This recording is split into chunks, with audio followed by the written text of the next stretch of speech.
So, this is not a book that you normally read very often. சாதாரணமாக அடிக்கடியாக வாசிக்கிற ஒரு வேதத்தின் பகுதி அல்ல இது. You know, once a pastor was preparing a message. ஒருமுறை ஒரு போதகர் செய்தி ஆயத்தம் பண்ணி கொண்டிருந்தார். And two boys came along and said, Pastor, you are preparing a message? அப்பொழுது இரண்டு பையன்கள் வந்து கேட்டாங்க, பாஸ்டர் நீங்க இப்பொழுது செய்தியை தானே ஆயத்தம் பண்ணிக்கிட்டு இருக்கீங்க? He said, yeah. Sit down.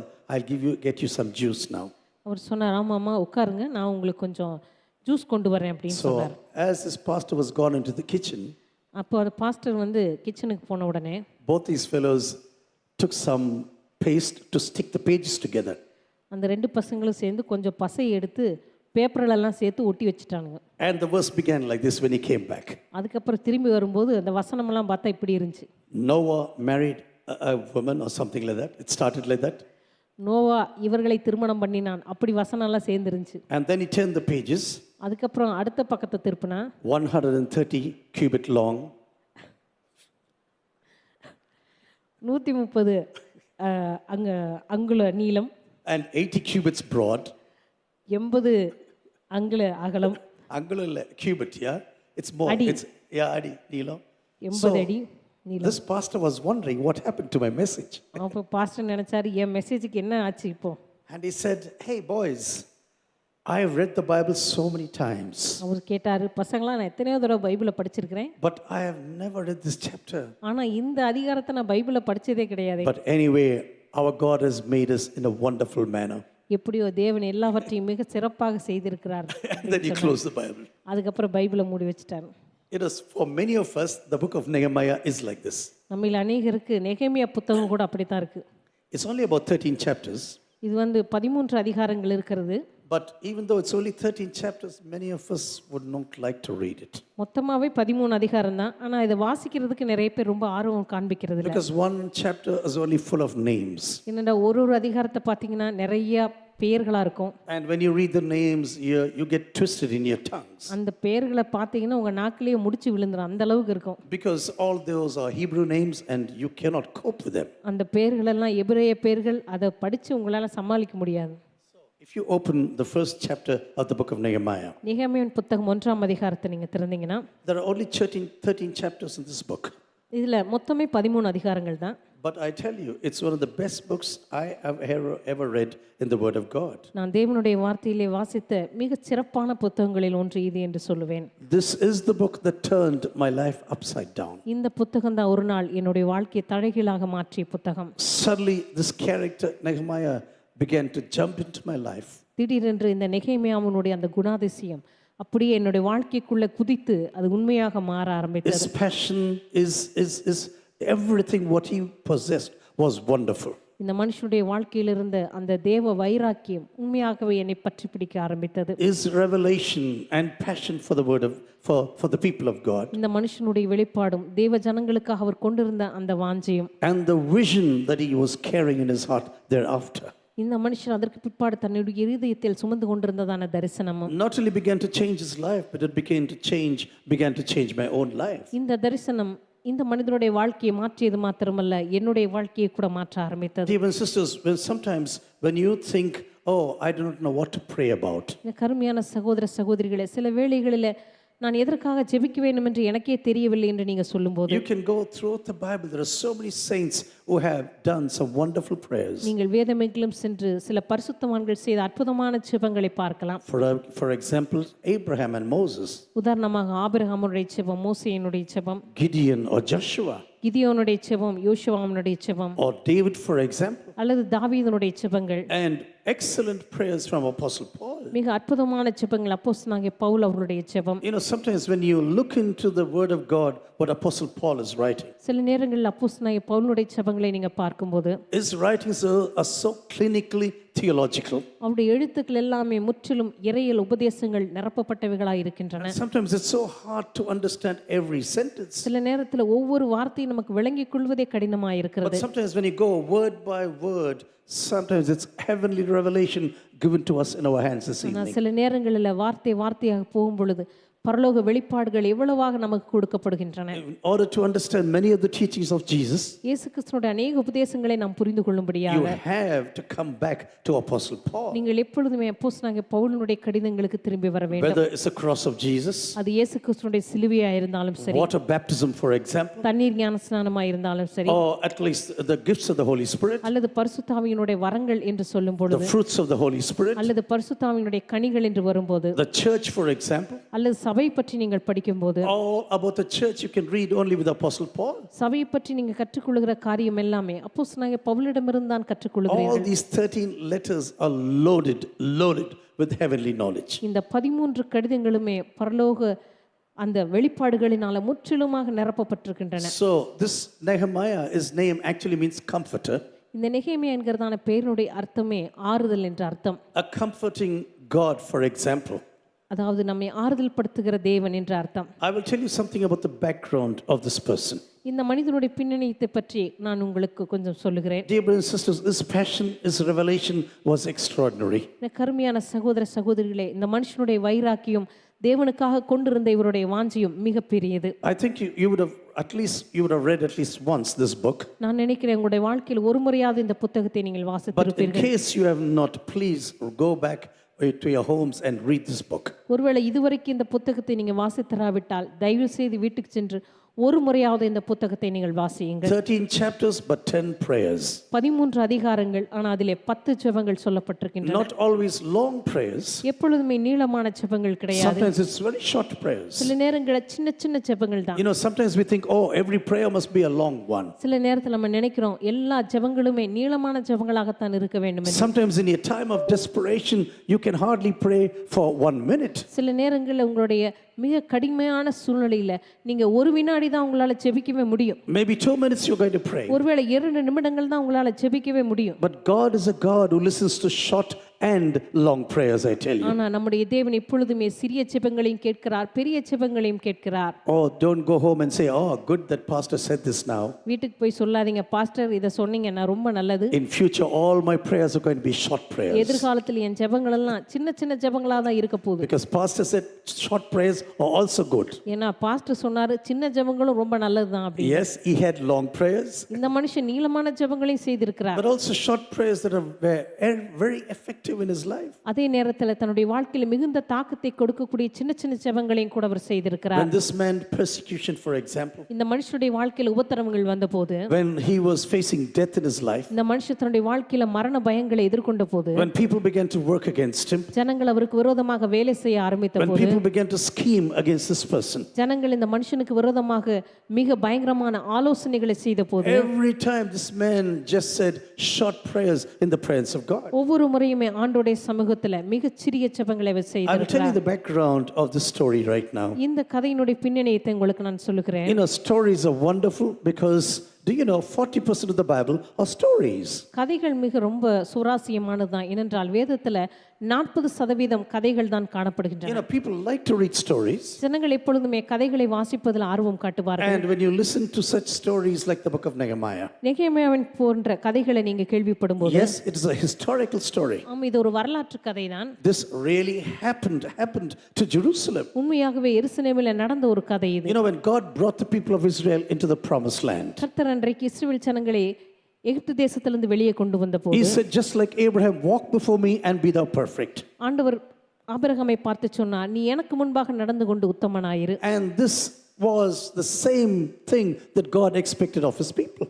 இந்த காரியத்தை தான் கர்த்தர் எப்பொழுதுமே தம்முடைய ஜனங்களிடமிருந்து எதிர்பார்த்தார். You know, sometimes when you look into our own stories, நீங்கள் சில நேரங்களில் நம்முடைய சொந்த கதைகளை பார்க்கும்போது, you know, in the beginning of our time of salvation, ஆரம்பத்தில் நாம் ரட்சிக்கப்பட்ட காலங்களில, the time when we got baptized, for example, அல்லது நாம் ஞானஸ்நானம் எடுத்த அந்த நாட்களில், where we really tasted the power of the Holy Spirit, பரிசுத்த ஆவியானுடைய வல்லமையை நாம் ருசி பார்த்த அந்த when நாட்களில், you came out of darkness into this glorious light, உலகத்தினுடைய அந்தகார இருளில் நின்று ஆச்சரியமான வெளிச்சத்துக்கு நாம் வந்தபோது, normally your mouths were opened in the presence of God. சாதாரணமாக நம்முடைய வாய்கள் தேவ பிரசன்னத்தில் திறக்கப்பட்டிருந்தன. You began to speak about the goodness of God in your life, தேவனுடைய நன்மைகளை நீங்கள் எப்பொழுதுமே பேச and ஆரம்பித்தீர்கள். you will speak to every friend, every neighbor, every relative, whoever comes home. ஒவ்வொரு நண்பரிடத்திலும் ஒவ்வொரு அயலகத்தாரிடத்திலும் வீட்டுக்கு வருகிற ஒவ்வொரு உறவினரிடத்திலும் தேவனுடைய நன்மை பற்றி பேச But ஆரம்பித்தீர்கள். man can be totally forgetful very easily. ஆனா மனிதன் எப்பொழுதுமே அதிக ஞாபக மறதி உள்ளவன், உங்களுக்கு தெரியுமா?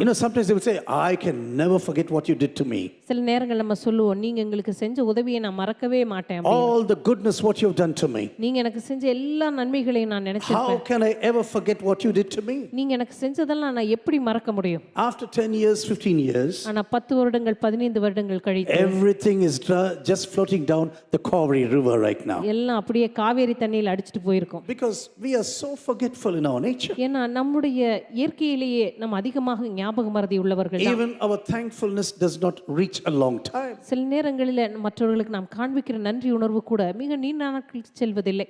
God selected a nation called Israel. தேவன் இஸ்ரவேல் என்கிறதான ஒரு தேசத்தை தெரிந்து And he கொண்டார். said, I want you to be a blessing to the nations of this our world. சொன்னார், இந்த தேசமானது உலகத்தின் தேசங்களுக்கு ஆசீர்வாதமாக நான் பயன்படுத்த போகிறேன். Everything started with Abraham one day. எல்லாமே ஒரு நாள் ஆபிரகாமிடமிருந்து ஆரம்பித்தது. And from Saul to David and Solomon, they had a wonderful government. அதற்கு பிற்பாடு சவுல், சாலமோன், அதுக்கப்புறம் தாவீது ராஜா, அந்த நாட்களிலே மிக அற்புதமான ஒரு ராஜாங்கம் நடந்து வந்தது. Under David, they had the best government ever until today. தாவீதின் காலத்திலிருந்து தான அந்த அற்புதமான ஒரு அரசாங்கம் இதுவரைக்கும் இருந்ததில்லை. Even today when you go to Israel, இன்றைக்கு கூட இஸ்ரவேல் தேசத்துக்கு நீங்க போகும்போது there are women weeping behind the veil and saying, when will the reign of David come back? அங்கே திரைக்கு பின்பாக அழுது கொண்டிருக்கிற ஸ்திரீகளை நீங்கள் பார்க்கலாம். அவர்கள் இப்படி ஜெபித்துக் கொண்டிருப்பார்கள், தாவீதினுடைய அந்த அரசாளுகை எப்பொழுது திரும்பி வரும் என்று. The first time when I went there, I was totally surprised. நான் முதன் முறையாக சென்ற பொழுது நான் முற்றிலுமாக ஆச்சரியப்பட்டு I போனேன். asked someone, why are these ladies weeping now? நான் அவர்களை பார்த்து கேட்டேன், இந்த ஸ்திரீகள் எல்லாம் ஏன் இங்கே உட்கார்ந்து கொண்டு அழுது Oh, கொண்டிருக்கிறார்கள்? they said they are praying for the reign of David to come back. அவர்கள் சொன்னார்கள், தாவீதினுடைய அந்த அரசாங்கத்தின் காலம் திரும்பி வர வேண்டும் என்று ஜெபித்துக் கொண்டிருக்கிறார்கள். Because that was the golden era. ஏனென்றால் அது ஒரு பொற்காலமாய் இருந்தது. And after that Solomon came, அதற்கு பிற்பாடு சாலமோன் வந்தார். he was supposed to be the wisest person on the planet. இந்த மனுஷன் தான் இந்த உலகத்திலே வாழ்ந்த நபர்களிலே மிகுந்த ஞானம் உள்ளவன் என்று பார்க்கப்பட்டார். But I do not know how this wisest person got married to 1,000 people. ஆனால் இந்த ஞானமுள்ள மனுஷன் எப்படி ஒரு 1000 ஸ்திரீகளை திருமணம் செய்தார் என்று எனக்கே தெரியவில்லை. 300 people he got married and 700 were added to that. 300 பேரை திருமணம் செய்தார். அதுக்கு பிற்பாடு 700 பேர் இன்னும் சேர்க்கப்பட்டார்கள். He thought he was very wise. அந்த மனுஷனை பார்க்கும் பொழுது மிகவும் ஞானமுள்ளவன் என்று சொல்லுகிறார்கள். All around Israel they were full of enemies. அந்த இடத்துல பார்த்தால் இஸ்ரவேலை சுற்றிலும் எதிராளிகள். And he came to a wonderful idea. அதற்கு பிற்பாடு இந்த மனுஷனுக்கு ஒரு அற்புதமான If திட்டம் I வந்தது. am going to marry the daughters of all these kings, நான் மாத்திரம் என்னை சுற்றி இருக்கிற எல்லா ராஜாக்களுடைய மகள்களை திருமணம் செய்தால் oh, these kings will never attack me. இந்த ராஜாக்கள் எல்லாம் வந்து என் மீது யுத்தம் செய்ய மாட்டார்கள் அல்லவா? So he took over 700 people into Jerusalem. எனவே இந்த மனுஷன் 700 பெண்களை திருமணம் செய்து எருசலேமுக்கு கொண்டு வந்தான். But the problem was these ladies were worshipping idols. ஆனா பிரச்சனை என்னன்னா அந்த ஸ்திரீகள் எல்லாம் விக்கிரகங்களை வழிபட்டு When வந்தவர்கள். they came into Jerusalem, they brought the idols along with them. அவர்கள் எருசலேமிற்குள் வந்த பொழுது தங்களுடைய சொந்த விக்கிரகங்களையும் எருசலேமிற்குள் கொண்டு வந்தார்கள். Very soon Jerusalem was filled with idols. சீக்கிரமாகவே எருசலேம் முழுவதும் விக்கிரகங்களால் நிரப்பப்பட்டது. And this was one of the greatest mistakes Solomon ever did. இதுதான் சாலமோன் செய்த தவறுகளிலே மிகப்பெரிய ஒரு தவறாக முடிந்தது. Sometimes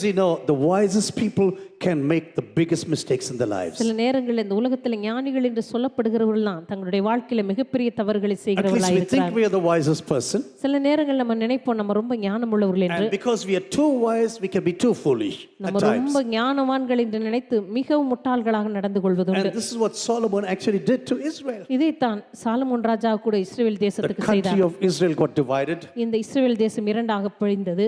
Northern Israel, the Assyrians came inside. வடக்கு இஸ்ரவேலிலே அசீரியர்கள் உள்ளே நுழைந்தார்கள். One of the worst ever captors over the nation of Israel. இஸ்ரவேல் தேசத்துக்கு வந்த அந்த சத்துருக்களிலே மிக மோசமாக சிறைபிடித்து போனவர்கள். Do you know they put hooks into the nose and pulled the people of Israel? உங்களுக்கு தெரியுமா இஸ்ரவேலுடைய மூக்கிலே அவர்கள் குரடாக்களை போட்டு அப்படியே இழுத்து When சென்றார்கள். you look into this history of the Assyrians, அசீரியர்களுடைய வரலாற்றை நீங்க வாசித்து பார்த்தா this was one of the wildest and most torturous people to ever come into Jerusalem. நான் நினைக்கிறேன் The எருசலேமுக்குள்ள northern Israel. இந்த வடக்கு இஸ்ரவேலுக்குள்ளே நுழைந்த இந்த சிறைப்பிடித்த ஜனங்களுக்குள்ளாக அசீரியர்கள் தான் மிக மோசமான ஒரு ஜனங்களாக But இருந்திருக்கிறார்கள். even though God was ruling over the people of Israel, கர்த்தர் இஸ்ரவேல் ஜனங்கள் மீது ஆளுகை செய்து கொண்டு வந்தாலும் oh, கூட they said, we want a king now. அவர்கள் சொன்னார்கள், எங்களுக்கு ஒரு ராஜா வேண்டும். Like all the nations around us, we need a king now. எங்களை சுற்றி இருக்கிற ஜனங்களைப் போலவே எங்களுக்கு ஒரு ராஜா வேண்டும். But God said like this to the people of Israel. ஆனா ஆண்டவர் இஸ்ரவேல் ஜனங்களை பார்த்து சொன்னார், Hey, when I am your God, why do you need a king? நான் உங்களுடைய ராஜாவாக இருக்கும் பொழுது உங்களுக்கே இன்னொரு ராஜா But வேண்டும். the people of Israel would never listen. ஆனால் இஸ்ரவேல் ஜனங்களோ அதை கேட்கவே இல்லை. No, we want a king now. இல்லை, எங்களுக்கு ஒரு ராஜா வேண்டும். And this is how Saul came into the picture. இப்படித்தான் சவுல் ராஜா அங்கே வந்தார். Do you know, dear brothers and sisters, sometimes it is like this with us. என கருமையான சகோதர சகோதரிகளே, சில வேளையில் நம்முடைய வாழ்க்கையில் இப்படி இருக்கலாம். God will say, this is not good for you. ஆண்டவர் சொல்லுவார், இது உங்களுடைய வாழ்க்கையில நடைபெற போவதே இல்லை. This path is not good for you. இந்த காரியம் உங்களுக்காக சொல்லப்பட்டதே கிடையாது. You know, please wait until answer you. Sorry. Please wait until I answer you. நான் உங்களுக்கு பதில் சொல்லும் வரைக்கும் காத்திருங்கள். But we wouldn't listen. ஆனா அவர்களோ காத்திருக்கவில்லை. Psalm 106 says like this. சங்கீதம் 106 இப்படியாக சொல்லுகிறது, God gave them to their own desires. தேவன் அவர்களுடைய சொந்த இச்சையின்படி அவர்களுக்கு கொடுத்தார். But the problem was he also brought disaster upon them. ஆனா அங்கே சொல்லப்பட்டிருக்கிறது, அவருடைய ஆத்துமாக்களுடைய இளைப்பை அனுப்பினார். Because they wanted the thing what they wanted. அவர்களுக்கு தேவையான காரியத்தை தேவன் கொடுத்தார். You know, even today it is like this. இன்றைக்கும் கூட இப்படி இருக்கலாம். We have fixed on something else in our lives. நம்முடைய வாழ்க்கையில ஏதோ ஒரு குறிப்பிட்ட காரியத்தை நம் மனதிலே வைத்துக்கொண்டு, And God would say, this is not good for you. ஆண்டவர் சொல்வார், இது உங்களுக்கு நல்லதல்ல. This is going to be destructive in your life. இது உன்னுடைய வாழ்க்கையில அழிவாக இருக்க போகிறது. You have to wait till I answer you. நான் உனக்கு பதில் சொல்லும் வரைக்கும் நீ காத்திருக்க But வேண்டும். we will say, no Lord, we know what I can do. ஆனா நாம சொல்லுவோம், இல்லை என்னால் காத்திருக்க முடியாது. So we need a king now. எங்களுக்கு ஒரு ராஜா வேண்டும். And at the end of the era, the reign of Solomon, அடுத்ததாக சாலமன் ராஜாவினுடைய அந்த அரசாளுகை முடிந்த போது Israel was entering into disaster. இஸ்ரவேல் தேசமானது முற்றிலுமாக அழிவுக்குள்ளாய் கடந்து போனது. Dear brothers and sisters, you know, you and I have one problem in our lives. இந்த கருமையான சகோதர சகோதரிகளே, உங்களுக்கும் எனக்கும் நம்முடைய வாழ்க்கையில் ஒரு பிரச்சனை இருக்கலாம். The biggest problem in our personal life is idolatry. நம்முடைய தனிப்பட்ட வாழ்க்கையில காணப்படுகிற பிரச்சனையே விக்கிரக ஆராதனை You know, தான். sometimes we'll say, oh, we don't have any idols more at home. சில நேரங்கள் நம்ம சொல்லுவோம், எங்களுடைய தனிப்பட்ட வாழ்க்கையில எந்த விக்கிரகமும் கிடையாது. Oh, pastor, every idol is out now. Pastor, எங்களுடைய வாழ்க்கையில் இருக்கிற எல்லா விக்கிரகங்களும் மாறி போனது. All these idols what we had at home, we have thrown away. எங்களுடைய வாழ்க்கையில இந்த எல்லா விக்கிரகங்களையுமே நாங்க தூக்கி போட்டு விட்டோம். Yeah, some of them I have in the bank. I have closed it in the bank now. நான் சிலதெல்லாம் நான் பேங்க்ல வச்சிருக்கேன்.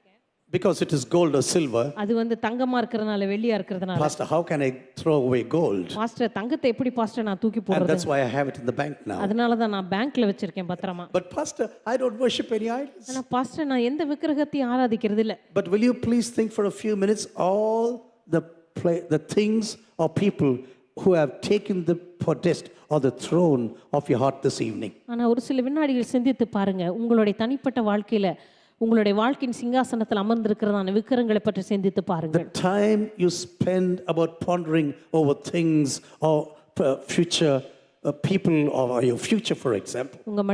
உங்களுடைய வாழ்க்கையில் இருக்கிறதான சில மனிதர்களை பற்றி அல்லது எதிர்காலத்தை பற்றி அல்லது சில காரியங்களை பற்றி எவ்வளவாக நீங்க சிந்திப்பதற்கு நேரத்தை எடுத்துக்கொள்கிறீர்கள். Things that are really dear and near to you. உங்களுடைய இருதயத்துக்கு மிக அருகாமையில் இருக்கிற அல்லது உங்களுக்கு மிகவும் பிரியமான காரியங்கள். Or sometimes it could be your business, for example. ஒருவேளை அது ஒரு வியாபாரமா இருக்கலாம். Maybe it took over the central place in your life. ஒருவேளை அது உங்களுடைய வாழ்க்கையின் மையத்துல கடந்து வந்திருக்கலாம். Morning till evening, you cannot think about anything else. காலையிலிருந்து சாயங்காலம் வரைக்கும் உங்களால வேற எதை பற்றியுமே சிந்திக்க முடியாது. Everything is your business.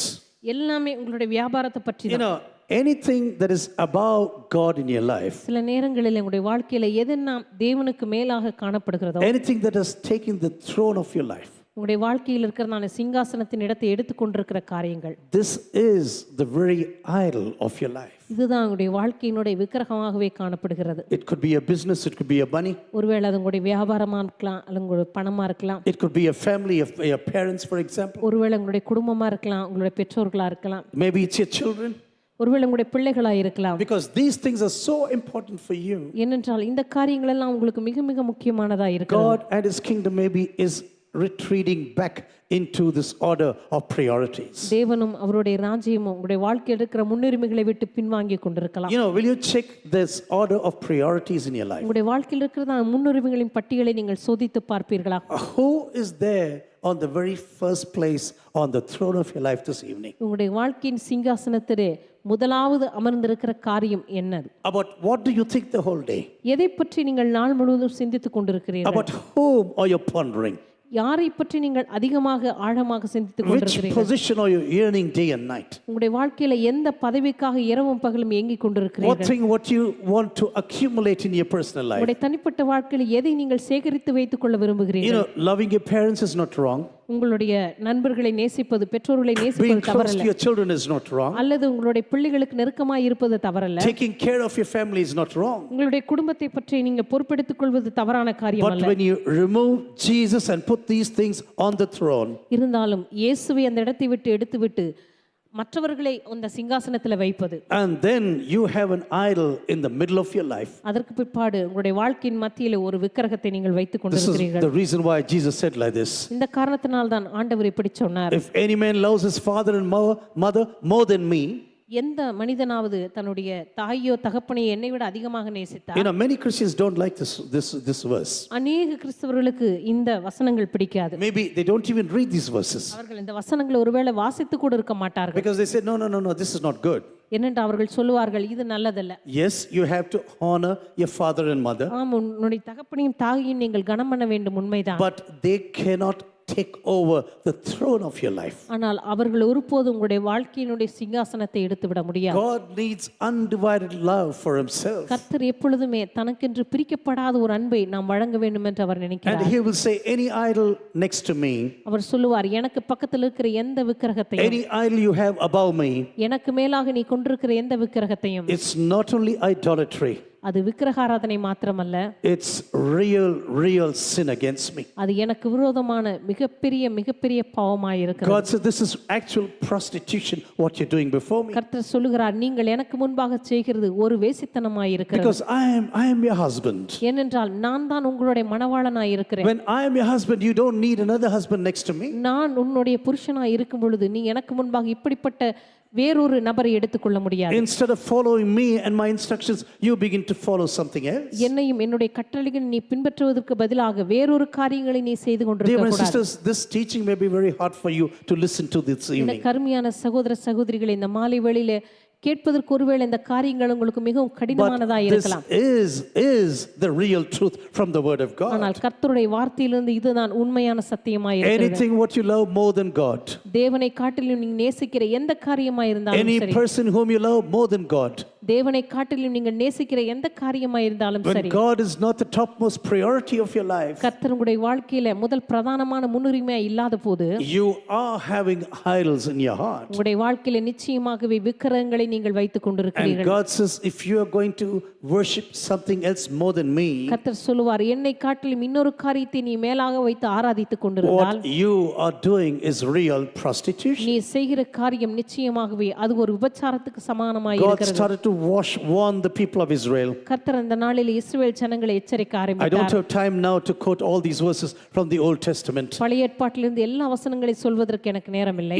But God warned them again and again. ஆனால் கர்த்தர் மறுபடியுமாக அவர்களை You எச்சரித்து should சொன்ன have காரியம், no other gods next to me. என்னையன்றி உங்களுக்கு வேறே தேவர்கள் உண்டாயிருக்க I வேண்டாம். want to be at the central stage of your throne this evening. உங்களுடைய சிங்காசனத்தினுடைய மையத்திலே நான் அமர்ந்திருக்க விரும்புகிறேன். I don't like divided love, for example. என்னுடைய வாழ்க்கையில பிரிக்கப்பட்ட ஒரு அன்பை நீங்கள் எனக்கு கொடுக்க நான் விரும்பவில்லை. What I expect from you is undivided love. உங்களிடமிருந்து நான் எதிர்பார்க்கிறதெல்லாம் பிரிக்கப்படாத ஒரு அன்பை நான் When எதிர்பார்க்கிறேன். you come into the promised land, நீங்கள் வாக்குத்தத்த தேசத்துக்குள் when you பிரவேசிக்கும் போது, come into this land flowing with milk and honey, இந்த பாலும் தேனும் ஓடுகிறதான வாக்குத்தத்த தேசத்துக்குள்ள நீங்க வரும்போது you can stay there until you are going to be faithful to me. நீங்கள் எது வரைக்கும் எனக்கு உண்மை உள்ளவர்களாக இருக்கிறீர்களோ அது வரைக்கும் தான் அந்த தேசத்துக்குள்ள நீங்கள் குடியிருக்க முடியும். The first Exodus was unto Moses, this. முதலாவது யாத்திராகமத்தின் புத்தகம் வரைக்கும் மோசேயினுடைய கதையை பற்றி நாம் But வாசிக்கலாம். now everything was being planned for the next Exodus, I want to tell you. இப்பொழுது அதற்கடுத்த ஒரு யாத்ராமத்திற்காக எல்லாமே ஆயத்தப்பட்டு கொண்டிருக்கிறது. Due to some reason, these people began to worship the gods of Babylon. ஏதோ ஒரு காரணத்தினால இஸ்ரவேல் ஜனங்கள் எல்லாம் பாபிலோனின் தேவர்களை ஆராதிக்க ஆரம்பித்தார்கள். Babylon was a superpower in those Babylon days. அந்த நாட்களிலே மிக வலிமையான ஒரு ராஜ்யமாய் இருந்தது. There is a temple what the Germans have brought from Babylon into Berlin. You can see this even now.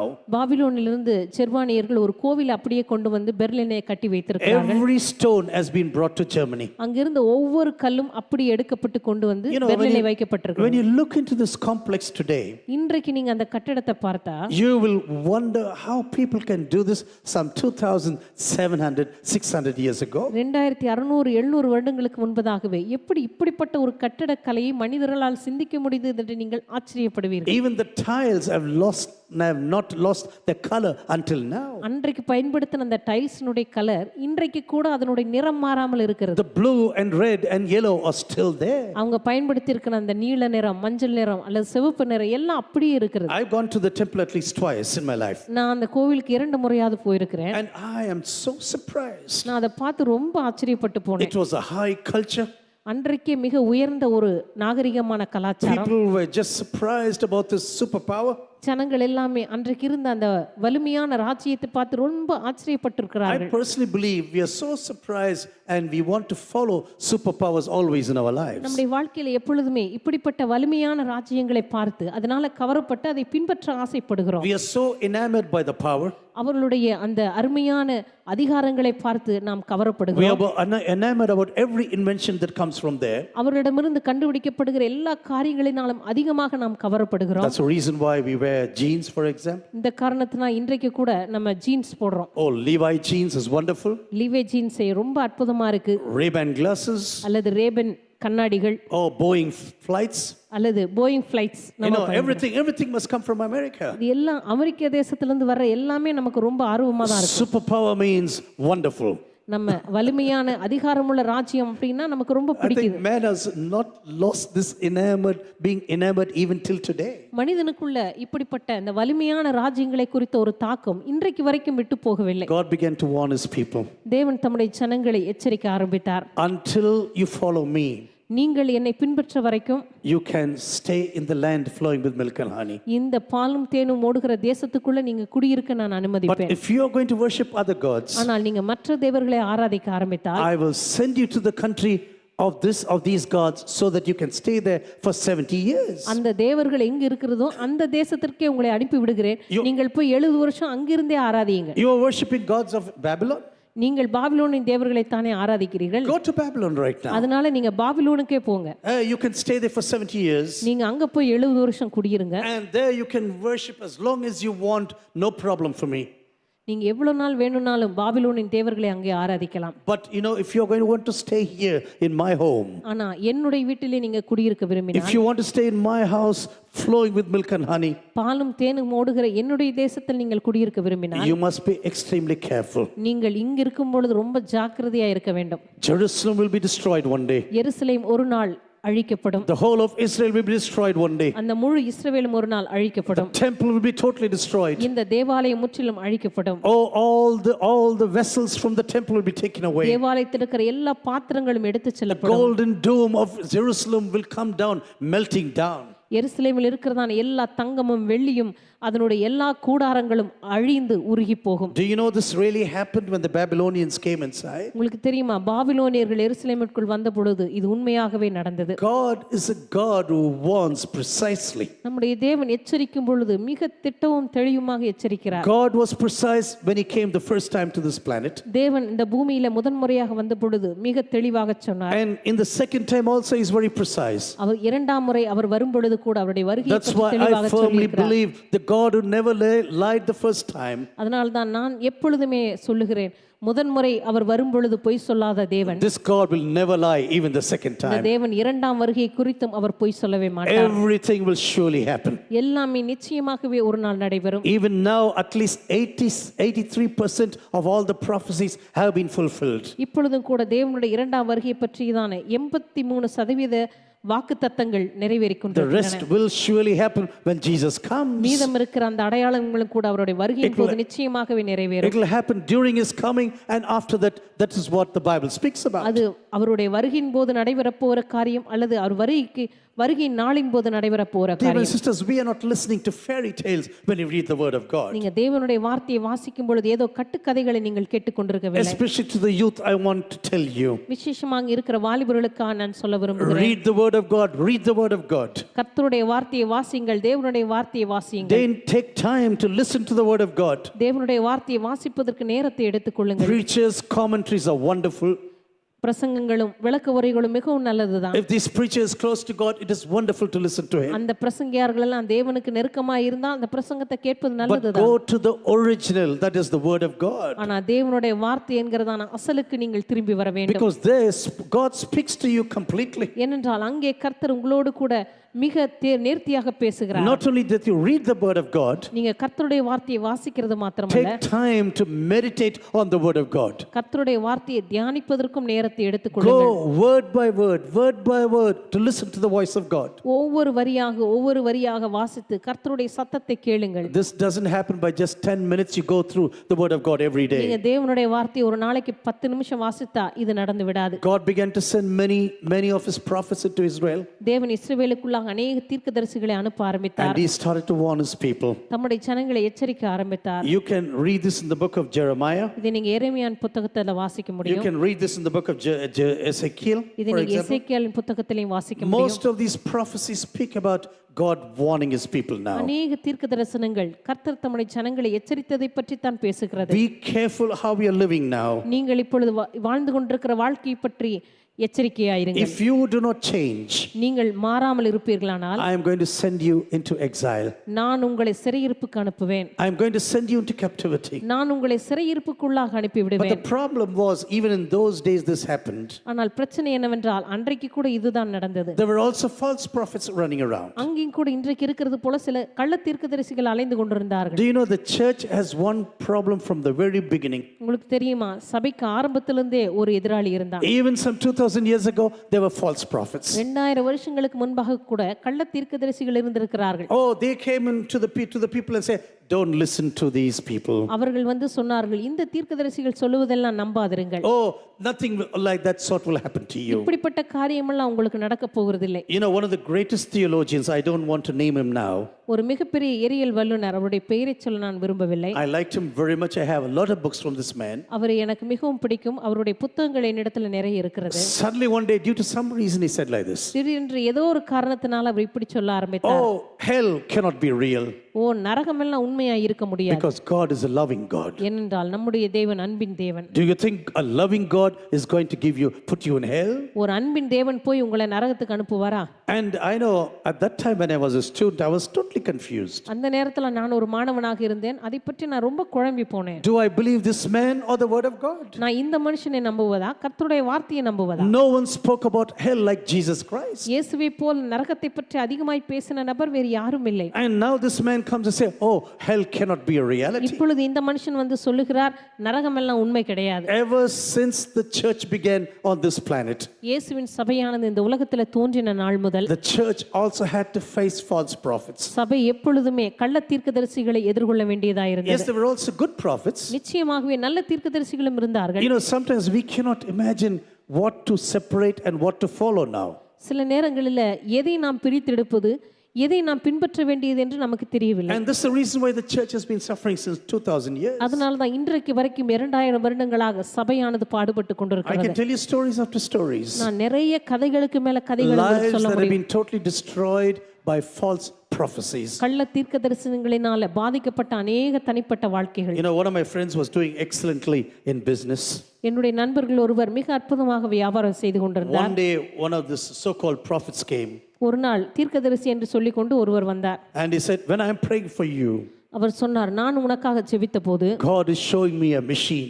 ஆண்டவர் எனக்கு ஒரு மெஷினை காண்பித்தார். This machine is making a lot of money. இந்த மிஷின் பாருங்க உங்களுக்கு நிறைய பணத்தை கொடுத்துக்கிட்டே And இருக்கு. it's pouring money on you. அப்படியே அந்த பணத்தை பாருங்க உங்க மேல அப்படியே கொட்ட போகுது. This fellow, I do not know why. அந்த மனுஷனுக்கு என்ன நடந்ததுன்னு தெரியல. Normally, he's a very wise person. சாதாரணமா அந்த மனுஷன் நல்ல புத்திசாலியான மனுஷன் தான். His wife was a leader in a big hospital in Hamburg. அவருடைய மனைவி அங்கிருந்து ஒரு பெரிய மருத்துவமனையில ஒரு தலைவியா வேலை செஞ்சாங்க. She was the managing director. அங்க வந்து ஒரு மேனேஜிங் டைரக்டர் அவங்க இருந்தாங்க. He said, from tomorrow, I will not go to work. அவங்க சொல்லிட்டாங்க, நாளையில இருந்து நான் வேலைக்கு போக மாட்டேன். அந்த அம்மா சொல்லல, அவங்க புத்தி உள்ளவங்க தான். இந்த ஐயா சொன்னாரு. He said, I'm not going to work anymore. அவர் சொல்லிட்டாரு, நாளையில இருந்து நான் வேலைக்கு போக மாட்டேன். Because God has made me a money making machine. என்ன ஆண்டவர் வந்து என்னை பணம் அச்சடிக்கிற எந்திரமா மாற்றிட்டாரு. And then he came to India. அதுக்கப்புறம் இந்தியாவுக்கு வந்தாரு. Maybe he spent about 50,000 rupees every day. நான் நினைக்கிறேன் ஒவ்வொரு நாளும் பார்த்தா 50,000 ரூபாய் செலவு பண்ணிட்டு They இருக்காரு. say, hey, you are such an idiot, I told him. நான் அவரை பார்த்து சொன்னேன், நீ என்ன இவ்வளவு பெரிய முட்டாளா இருக்க? We were very close friends. நாங்க ரொம்ப நெருங்கிய நண்பர்கள். I said, how can you be so stupid? நான் சொன்னேன், நீ எப்படி இவ்வளவு பெரிய முட்டாளா இருக்கிற? He was spending and spending and spending. அந்த மனுஷன் அப்படியே செலவு பண்றாரு. And at the end, all his cards were blocked. கடைசியா பார்த்தா அவருடைய எல்லா அந்த கார்டும் பிளாக் ஆயிடுச்சு. Credit card, ATM card, எல்லா கார்டும் out. Everything was blocked. எல்லாமே பணம் தீர்ந்து போய் எல்லாமே பிளாக் ஆயிடுச்சு. And somehow he reached Germany back again. எப்படியோ கடைசியா ஜெர்மனிக்கு போய் சேர்ந்தாரு. Until now, இன்னைக்கு வரைக்கும் maybe it's about 30-35 years. நான் நினைக்கிறேன் 30-35 வருஷம் இருக்கும். He is jobless, but never became a money making machine. இன்னைக்கு வரைக்கும் வேலை இல்லாம தான் இருக்கிறாரு. அவருக்கு ஒன்றும் பணம் அச்சடிக்கிற எந்திரமா அவர் மாறவும் கிடையாது. Luckily, his wife was very wise. அதிர்ஷ்டவசமா அவருடைய மனைவியாவது கொஞ்சம் ஞானமா இருந்தாங்க. She said, no, I will not resign my job. அவங்க சொன்னாங்க, நான் என் வேலையெல்லாம் ராஜினாமா பண்ண மாட்டேன். I will go to this job and keep my job. நான் வேலைக்கு போவேன், இந்த வேலையை நான் தொடர்ந்து வைத்துக் கொள்வேன். The people of Israel did not listen to the real prophecies. இஸ்ரவேல் ஜனங்கள் உண்மையான தீர்க்க தரிசனங்களை கேட்கவில்லை. உங்களுக்கு தெரியுமா? False prophecies they liked very much.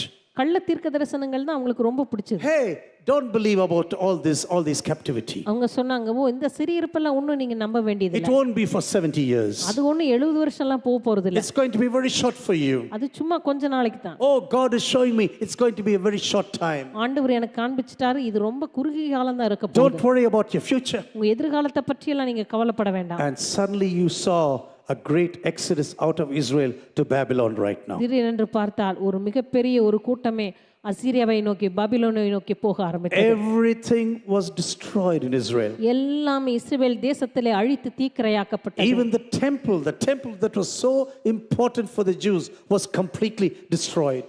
யூதர்களுக்கு மிக மிக முக்கியமானதாக இருந்த அந்த தேவாலயம் கூட அழிக்கப்பட்டது. And then God at that time began to speak to the people of Israel. அதுக்கப்புறம் ஆண்டவர் இஸ்ரவேல் ஜனங்களோடு கூட பேச ஆரம்பித்தார். Jeremiah 29, I think you know this chapter very much. எரேமியாவின் புத்தகம் 29ஆம் அதிகாரம். இந்த அதிகாரம் உங்களுக்கு மிக நன்றாய் தெரியும் என்று நினைக்கிறேன். These verses are being quoted again and again as promise verses. இந்த வசனங்கள் மறுபடியுமாக அநேகருக்கு வாக்குத்தத்த வசனங்களாக கொடுக்கப்படுகின்றன. Oh, I have a future for you.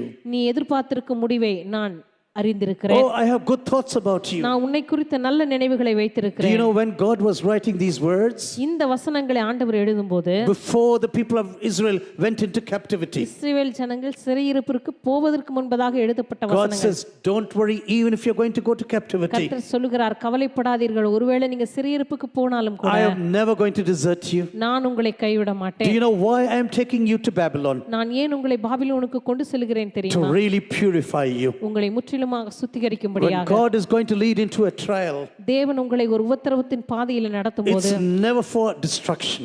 அது ஒருபோதும் உங்களுடைய அழிவுக்காக அல்ல. It's only for your purification. அது உங்களுடைய சுத்திகரித்தலுக்காக மாத்திரமே. Because one day when you come back, ஏனென்றால் ஒரு நாள் நீங்க திரும்பி வரும்போது, I am going to gather my people once again. ஒரு நாள் என் ஜனங்களை நான் கூட்டிச் சேர்ப்பேன். I have good thoughts about you. நான் உங்களை பற்றி நல்ல நினைவுகளை I have a வைத்திருக்கிறேன். future for you. நான் உங்களுக்கு ஒரு எதிர்காலத்தை நம்பிக்கை வைத்திருக்கிறேன். Don't you worry about this time right now. இனிமே வரப்போகிற காலத்தை பற்றி கவலைப்பட வேண்டாம். Do you know the people of Israel were so cleansed from idolatry? இஸ்ரவேல் ஜனங்கள் அவ்வளவாக விக்கிரகாராதனையிலிருந்து சுத்திகரிக்கப்பட்டபடியினாலே, in the New Testament you will never read one word about idolatry. புதிய ஏற்பாட்டிலே எந்த இடத்திலுமே விக்கிரகாராதனை என்கிறதான ஒரு காரியத்தை நீங்க வாசிக்கவே முடியாது. Have you thought about this?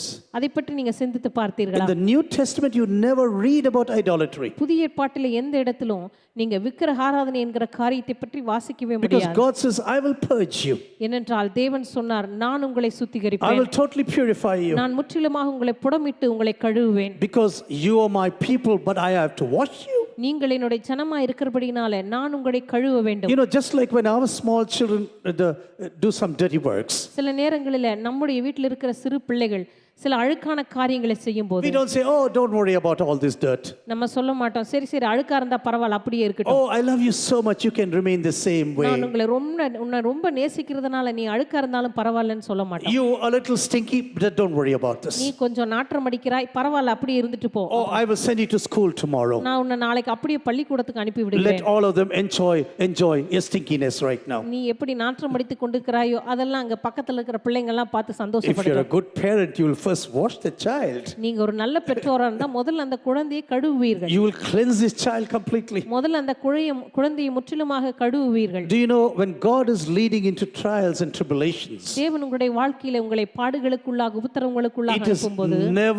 never to destroy you. அது ஒருபோதும் உங்களை அழிக்கும்படியாக அல்ல. You can be thankful that God is cleansing you.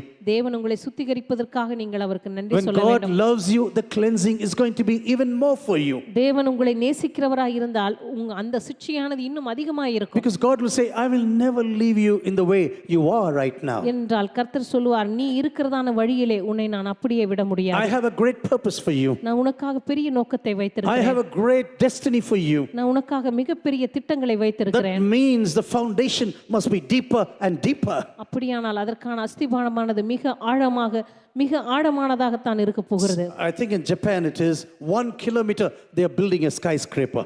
நான் நினைக்கிறேன் ஜப்பான்ல கிட்டத்தட்ட 1 கிலோமீட்டர் உயரத்திற்கு அவர்கள் இந்த வானளாவிய கட்டடங்களை கட்டுகிறார்கள். Though they had the whole building on rails, for example. அவங்களுடைய அந்த கட்டுகிற கட்டடங்கள் எல்லாம் பார்த்தீங்கன்னா அது உருளக்கூடிய அளவில் இருக்கும். Because there's a lot of earthquake there. ஏனென்றால் அங்க நிறைய பூகம்பம் வர்றதுனால. So 1 kilometer will be moving up and down.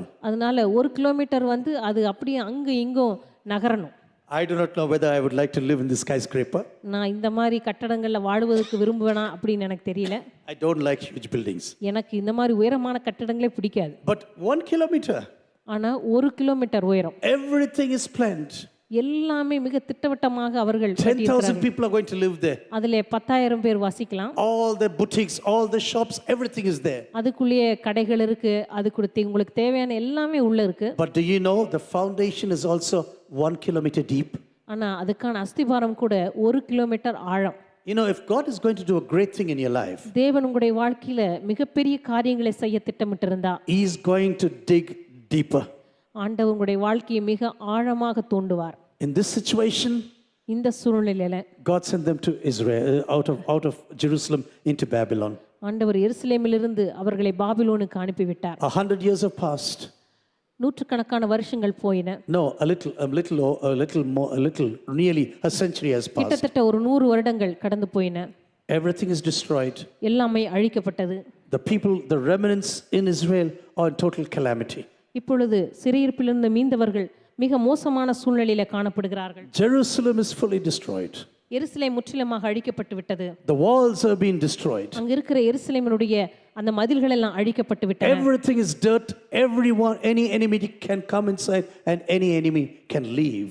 எல்லா இடங்களும் முற்றிலும் தீக்கிரையாக்கப்பட்டு அழுக்காகவும் மிகவும் ஒரு குவியலாகவும் கிடந்தன. எதிராளி எப்பொழுது வேண்டுமானாலும் உள்ளே வரலாம், வெளியே போகலாம் என்கிற நிலைமை. And the gates of the city have been burnt down. அந்த எருசலேமினுடைய வாசல்கள் எல்லாம் சுட்டரிக்கப்பட்டு கிடக்கின்றன. Do you know, sometimes our life looks like this. நம்முடைய வாழ்க்கையும் கூட சில நேரங்களில் இப்படித்தான் இருக்கிறது. No protection. எந்த பாதுகாப்பும் இல்லாத ஒரு நிலைமை. We are like a city that has no protection. நம்முடைய வாழ்க்கையானது மதில் இல்லாத பட்டணம் போல் இருக்கிறது. Satan can walk inside and get out at any time. பிசாசு எந்த நேரத்தில் நம்முடைய வாழ்க்கைக்குள்ள வரலாம், எந்த நேரத்திலும் வெளியே போகலாம். There is no spiritual leadership taking care of the city. இந்த பட்டணத்துக்குள்ளாக எந்த ஒரு ஆவிக்குரிய தலைமைத்துவமும் பொறுப்பெடுக்கவில்லை. Gates in the Old Testament always mean spiritual leadership. பழைய ஏற்பாட்டிலே வாசல்கள் என்று சொல்லும் பொழுது ஆவிக்குரிய தலைமைத்துவத்தை குறிக்கிறது. That's the reason why I like Main Guard Gate, for example. இந்த காரணத்தினால தான் மெயின் காட் கேட் போறப்ப எனக்கு ரொம்ப பிடிக்கும். I stand there and see that gate. ஒவ்வொரு முறையும் சத்திரம் போறப்போலாம் அங்க பெரிய வாசலை பார்ப்பேன். The same thing happened in our city of Trichy. இதே காரியம் தான் நம்முடைய திருச்சியில கூட நடந்திருக்கு. All the leaders will be sitting there. தலைவர்கள் எல்லாம் அந்த வாசல்ல தான் உட்கார்ந்திருப்பாங்க. And they'll be watching who's coming inside, who's leaving. யார் உள்ள வர்றாங்க யார் வெளியே போறாங்கன்னு பார்ப்பாங்க. Is Shabbat being taken care of properly? ஓய்வு நாள் சரியாக ஆசரிக்கப்படுகிறதா? Are people really good in sacrifices? ஜனங்கள் உண்மையாகவே அவர்கள் தேவனுக்கு செலுத்துகிற பலிகளில் ஒழுங்காய் இருக்கிறார்களா? Are they really on the resting day on Shabbat, are they properly going to prayer? அவர்கள் ஓய்வு நாட்களிலே சரியாக தேவாலயத்தின் ஆராதனைகளுக்கு போகிறார்களா? This is the reason why the leaders are sitting there. இந்த காரணத்தினால் தான் வாசல்களிலே தலைவர்கள் அமர்ந்திருந்தார்கள். You can read this in the book of Ruth, for example. இது நீங்க ரூத் புத்தகத்துல கூட வாசிக்கலாம். That Boaz came to the elders who were sitting at the city gates. Boaz அந்த பட்டணத்து வாசலில் வந்த பொழுது மூப்பர்கள் அங்கே உட்கார்ந்திருந்தார்கள் என்று வாசிக்க You முடியும். know, sometimes our lives are like this. சில நேரங்களில் நம்முடைய வாழ்க்கையில கூட இப்படி இருக்கலாம். Satan has robbed the spiritual leadership out of our lives. சாத்தான் நம்முடைய வாழ்க்கையில் இருக்கிறதான அந்த ஆவிக்குரிய தலைமைத்துவத்தை அவன் திருடி இருப்பான். Every restrictions for Satan has been totally destroyed. பிசாசுக்கு எந்தெந்த தடைகள் எல்லாம் போடப்பட்டதோ அந்த தடைகள் எல்லாம் இப்பொழுது முற்றிலுமாக உடைக்கப்பட்டு விட்டன. Looking around, it's all ruins. சுற்றிலும் பார்த்தால் எல்லா இடங்களிலும் குப்பைகளும் அழிவுகளும் தான். Every time, everything is rubble. எங்கு பார்த்தாலும் இடிக்கப்பட்ட கட்டிடங்கள். This city where God says, I will dwell here forever.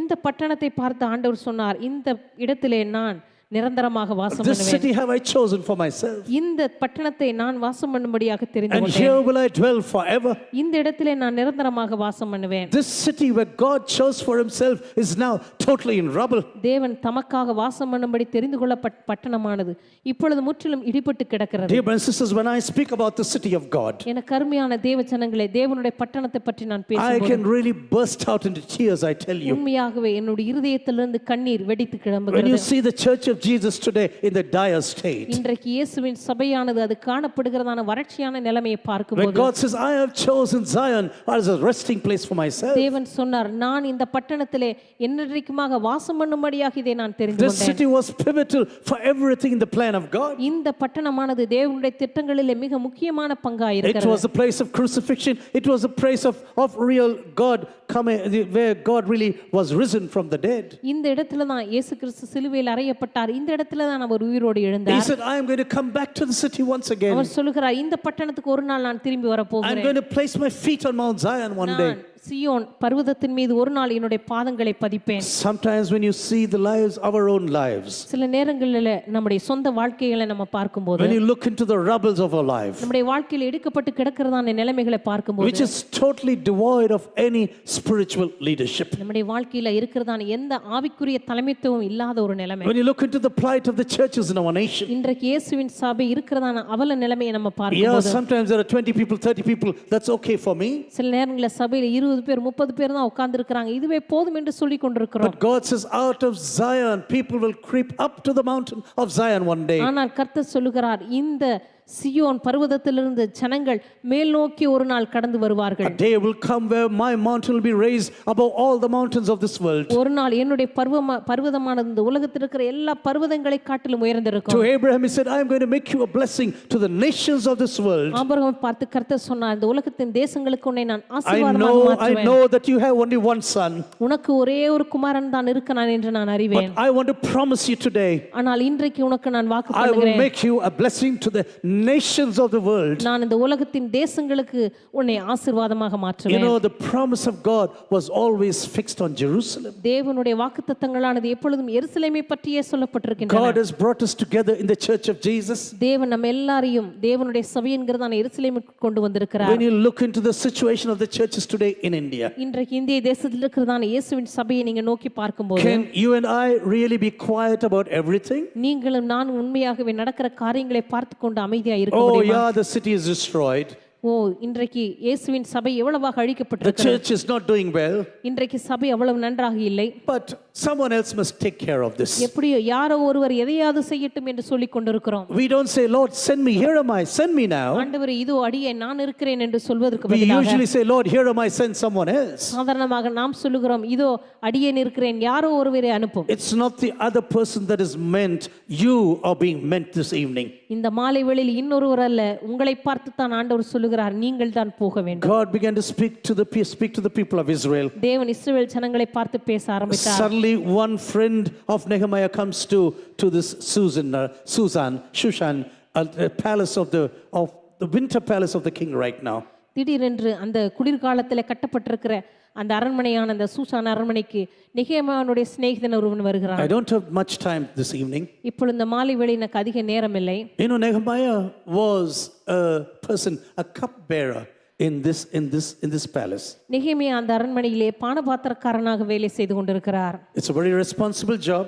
அது மிகவும் ஒரு பொறுப்பான ஒரு வேலை. He is the closest person to the king next to his wife. இந்த நெகேமியா தான் அந்த ராஜாவுக்கு மிக அருகாமையில், அவருடைய மனைவிக்கு அடுத்ததாக மிக அருகாமையில் இருக்கக்கூடிய ஒரு He is நபர். the person whom the king really trusts, for example. இந்த பானபாத்திரக்காரனுடைய அந்த பொறுப்பில் இருக்கிறவை தான் ராஜா மிக அதிகமாக நம்புவார். A writing about the cupbearer in Persian literature says like this. அந்த பெர்சிய இலக்கியங்களிலே சொல்லப்பட்டிருக்கிறது அந்த பானபாத்திரக்காரனுடைய வேலையை பற்றி. He must be a good-looking person, இந்த மனுஷன் பார்ப்பதற்கு அழகான ஒரு தோற்றமுடையவராய் இருக்க a வேண்டும். well-versed person. நன்றாக படித்த நபராய் இருக்க வேண்டும். He must know everything about the palace. இந்த மனிதனுக்கு அரண்மனை பற்றிய காரியங்கள் எல்லாம் தெரிந்திருக்க He வேண்டும். must be very careful in the dealings, whom he is going to let closer to the king, for example. இந்த மனுஷன் ராஜாவுக்கு அருகாமையில் யாரை அனுப்ப வேண்டும், யாரை அனுப்பக்கூடாது என்று தெரிந்திருக்க வேண்டும். He must test all the food coming to the king. ராஜாவுக்கு சாப்பிட வருகிற எல்லா பொருட்களையும் முதலாவது அவர் ருசி பார்த்திருக்க வேண்டும். If this food is poisoned, this man will die. அந்த பொருட்களிலே, உணவுகளிலே ஏதாவது விஷம் கலந்திருந்தா முதலாவது பானபாத்திரக்காரன் தான் மரிப்பான். It's a highly responsible job. இது மிகவும் பொறுப்பான ஒரு வேலையா இருந்தது. This man is working in this palace right இந்த now. மனுஷன் இந்த அரண்மனையிலே வேலை செய்து கொண்டிருக்கிறார். Suddenly his relative Hanani comes along. திடீரென்று அனானி என்கிறதான ஒரு நபர் வருகிறார். He said, Nehemiah says, hey, tell me something about Jerusalem. அவர் சொல்லுகிறார், எருசலேமை பற்றி எனக்கு சில காரியங்களை சொல்லு. There are some remnants there, isn't it? அங்கே சிறையிருப்பிலே மீந்திருக்கிறவர்கள் சிலர் இருக்கிறார்கள் இல்லையா? Yes, in northern Israel there are Samaritans. ஆம், வடக்கு இஸ்ரேலிலே சில சமாரியர்கள் இருக்கிறார்கள். Jews and Assyrians mixed together and they formed the Samaritans. யூதர்களும் அசீர்களும் கலந்து சில சமாரியர்கள் வந்திருக்கிறார்கள்.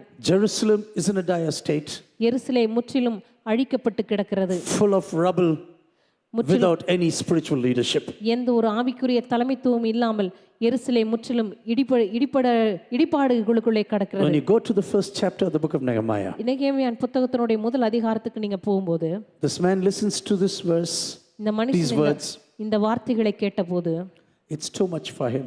அவருக்கு தாங்கிக் கொள்வதற்கு மிக கடினமாய் He இருக்கிறது. sits down immediately. நெகேமியா உடனடியாக உட்கார்ந்து, You know, sometimes this is how we react when we get a severe news.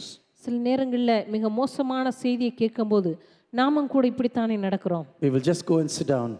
நாம் அப்படியே அதை தாங்க முடியாமல் உட்கார்ந்து விடுவோம். One of my saddest accidents what I have ever seen in my life. என்னுடைய வாழ்க்கையில் நான் பார்த்ததில் மிக மோசமான ஒரு விபத்து.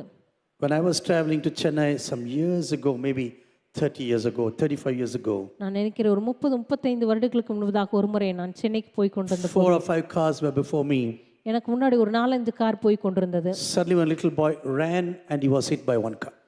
ஒரு சின்ன பையன் திடீர்னு அந்த சாலைக்குள்ள ஓடி வந்து ஒரு கார்ல அடிபட்டான். He was killed immediately. உடனடியாக அந்த பையன் மரித்து போனான். All of us ran out of the car. எல்லாரும் கார்ல இருந்து இறங்கி ஓடணும். The mother came, அந்த பையனுடைய அம்மா வந்தாங்க. full of blood, took the body on her lap. அப்படியே முற்றிலும் ரத்தம் வழிந்து ஓடுகிறது. அந்த பையனை எடுத்து மடியில வைத்துக்கொண்டு, Only son. ஒரே ஒரு பையன். Do you know what she did? அந்த அம்மா என்ன செஞ்சாங்க தெரியுமா? Oh, this was the sound. This was the sound. இப்படித்தான் அவர்கள் அழுதார்கள். No words. வார்த்தைகளே வரவில்லை. Almost every one of us wept. எல்லாருமே நாங்கள் அழுது விட்டோம். We were watching everything what was happening.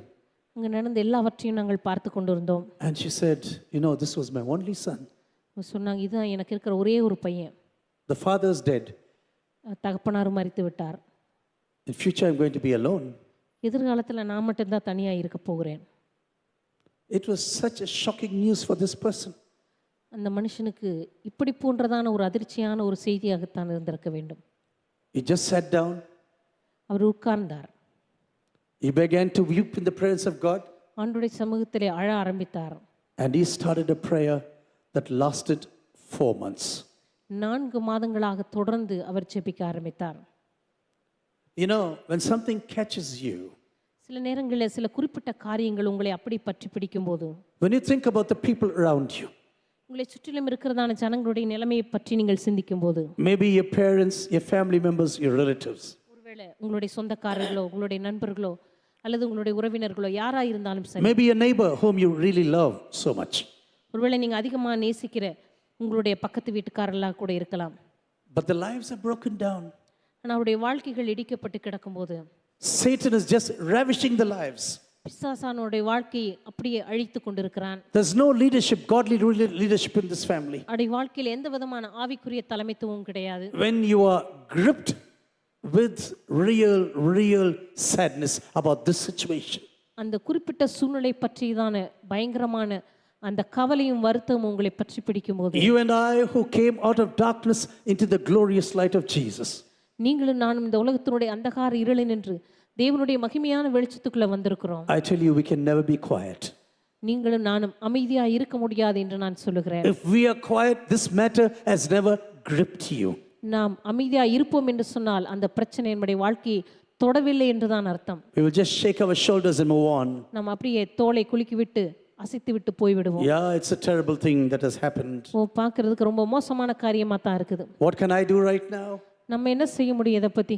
Yeah, it's sad that the people are there in Jerusalem like this. ஆமா, எருசலேமில் இருக்கிற நிலைமை ரொம்ப மோசமாகத்தான் இருக்கிறது. But you know, Nehemiah could have said, you know, that's not my problem. ஆனா நெகேமியா சொல்லியிருக்கலாம், இது ஒண்ணு என்னுடைய பிரச்சனை இல்லை. I was born in Babylon. நான் பாபிலோனிலே பிறந்தவன்.